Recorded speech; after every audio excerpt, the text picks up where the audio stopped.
Breaking news చూస్తున్నాం. AP high court కొద్దిసేపటి క్రితమే కీలకమైనటువంటి నిర్ణయం తీసుకోవటం జరిగింది. వైఎస్ఆర్ కాంగ్రెస్ పార్టీ నెల్లూరు జిల్లా అధ్యక్షుడు మాజీ మంత్రి కాకాణి గోవర్ధన్ రెడ్డి గత కొద్ది కాలంగా జైల్లో ఉంటున్నారు. సో ఆయన మీద మొత్తం 8 కేసులు ఉన్నాయి. ఆయన్ని మే నెలలో కేరళలో అరెస్ట్ చేసి తీసుకురావటం జరిగింది. అయితే పొదలకూరు రుస్తుం మైనింగ్స్కి సంబంధించి ఆయన మీద ఆరోపణలు ఉన్నాయి.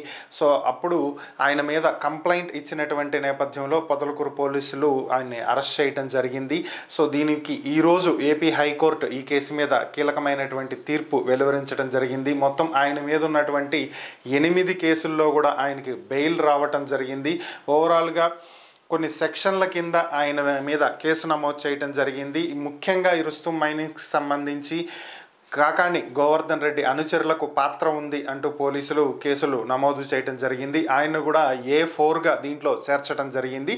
అయితే A1, A2లకు దీంతో ఎటువంటి సంబంధం లేదు అంటూ హైకోర్టు వారికి క్లీన్ చిట్ ఇచ్చినటువంటి నేపథ్యంలో ఈ కేసు మరింత బలపడే విధంగా కొన్ని అట్రాసిటీ సెక్షన్లో దీంట్లో యాడ్ చేయడం జరిగింది. దీంతో కాకాణి గోవర్ధన్ రెడ్డికి బెయిల్ రావటం అనేది కొంత ఆలస్యమైంది.